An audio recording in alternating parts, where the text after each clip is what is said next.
Bonjour, je suis Gaël Châtelain-Berry, bienvenue sur mon podcast Happy Work, édition du lundi, le podcast qui va vous permettre d'attaquer la semaine du bon pied. Cet épisode est un petit peu particulier puisqu'il s'agit du 100e épisode. Je suis très fier du succès de ce podcast et je ne vous remercierai jamais assez de votre fidélité. Alors si vous voulez me faire un petit cadeau, n'hésitez pas à vous abonner, à noter ou encore mieux, à commenter cet épisode. Ça me donnera de l'énergie pour faire les 100, 200, 300 épisodes suivants, soyons fous. Bref, comme je kiffe franchement au moment où j'enregistre cet épisode, j'ai décidé de vous parler de la façon dont vous allez vous kiffer, vous. Oui, on va parler d'estime de soi en bon français. Dans cet épisode, je vais vous donner 5 trucs très simples pour vous kiffer tous les jours au travail. À force de rencontrer un grand nombre de personnes, vous savez, lors de mes conférences, de lire un grand nombre de mails envoyés par le biais de mon blog, je me rends compte que l'un des plus grands soucis que rencontrent les personnes au travail, c'est le manque de confiance qu'elles peuvent avoir en elles-mêmes. Au final, c'est assez logique. Travailler, d'une certaine manière, c'est accepter d'être jugé. Augmentation ou pas. Promotion ou pas. Boss, collègue, collaborateur de bonne humeur ou pas. Bref, de façon consciente ou non, nous allons essayer chaque jour de faire de notre mieux sans véritablement être certain que cela sera le cas. Sans parler de savoir gérer ses peurs, c'est un tout autre sujet que j'aborderai dans un autre épisode, je vais maintenant vous donner 5 petits trucs qui réduiront les doutes que vous pourriez avoir quant à la qualité de votre travail et quant à vous-même. La première chose à faire, c'est d'arrêter de vous comparer. Et non, désolé, votre voisin ou votre voisine de bureau n'est pas nécessairement meilleur que vous. Nous sommes faits de telle sorte que pour nous évaluer, nous avons tendance à nous comparer et en général, histoire de nous faire mal ou de prétendument nous motiver, nous avons tendance à nous comparer à mieux que nous. Le mieux est d'essayer d'avoir un regard objectif sur soi. Un exemple, quand je me regarde dans le miroir certains matins, j'évalue ce que je vois en pensant à Brad Pitt.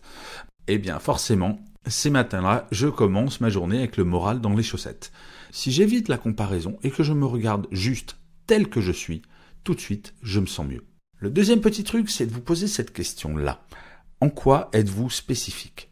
Dans une journée, nous avons toutes et tous des tâches qui nous intéressent et d'autres qui, pour parler crûment, nous saoulent. Sur celles que vous aimez, posez-vous cette simple question. En quoi êtes-vous la seule personne à pouvoir exécuter cette tâche au moment où vous la faites, de la façon dont vous la faites ?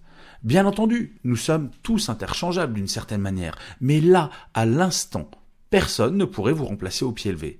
Au moment où j'enregistre ces mots, si je devais mourir à l'instant d'une crise cardiaque, il est peu probable que dans les 2 minutes qui viennent, quelqu'un se mette devant mon micro pour finir l'épisode.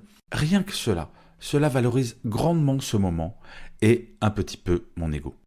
Le troisième truc, c'est d'apprendre à relativiser. Dans une journée, selon la loi que l'on appelle de Pareto, seulement 20% de votre travail va fournir 80% des résultats. Cela signifie potentiellement que 80% de votre travail va être peu productif et bien souvent moins intéressant. Mais en tant qu'être humain et donc parfois ronchon de temps en temps, nous nous focalisons souvent sur les négatifs. J'aime à dire que quand vous avez un gros problème à gérer dans la journée, il efface souvent les 5 ou 6 solutions que vous avez trouvées dans cette même journée. Quand vous partez du travail, pensez aux choses positives que vous avez accomplies plutôt qu'aux choses inachevées. Le 4e petit truc, c'est de partager vos succès. Nous avons souvent tendance à attendre de la reconnaissance de la part de nos pairs. Et les études le montrent, le manque de reconnaissance est assez fort dans les entreprises. Et vous savez quoi ? Pour obtenir de la reconnaissance, il y a un moyen tout simple. Allez la chercher, la provoquer. Un exemple, si vous êtes un commercial et signez un joli contrat, plutôt que d'attendre la réunion commerciale du lundi pour en parler au milieu de tant d'autres nouvelles, envoyez un petit mail à votre boss pour annoncer la bonne nouvelle. Lui aussi a besoin au quotidien de bonnes nouvelles. S'il est normalement constitué, il vous répondra avec un bravo ou un top, et il se souviendra que vous avez été à l'origine d'ondes positives dans sa journée. Sans devenir arrogant, être discret ou modeste n'apporte rien. Et le 5e et dernier petit truc, partez de temps en temps tôt de votre travail. Avoir le sentiment d'être esclave de son travail ne peut pas aider à aimer celui-ci. Cela semble logique. En général, le condamné n'aime pas vraiment le bourreau qui va lui couper la tête.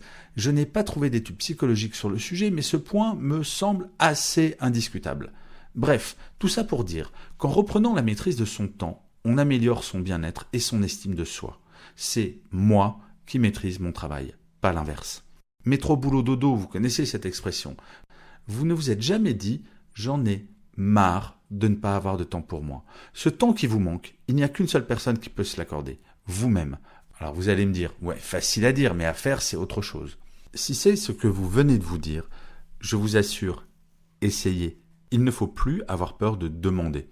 Et vous verrez que si votre énergie devient de plus en plus positive, on vous accordera de plus en plus de choses. Nourrir son ego, c'est essentiel pour se sentir bien dans ses baskets.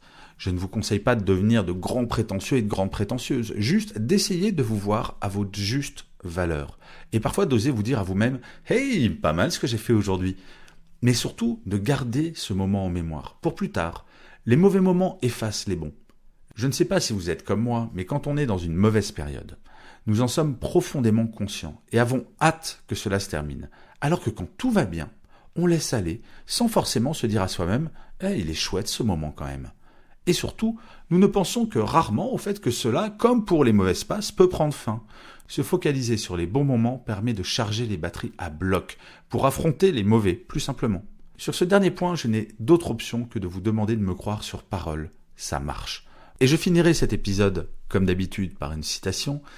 Pour cet épisode, j'ai choisi une phrase de Thomas Edison qui disait « Beaucoup d'échecs viennent de personnes qui n'ont pas réalisé à quel point elles étaient proches du succès lorsqu'elles ont abandonné. » Je vous remercie 1000 fois d'avoir écouté ce 100e épisode de Happy Work. Je vous dis rendez-vous au 101e et d'ici là, prenez soin de vous.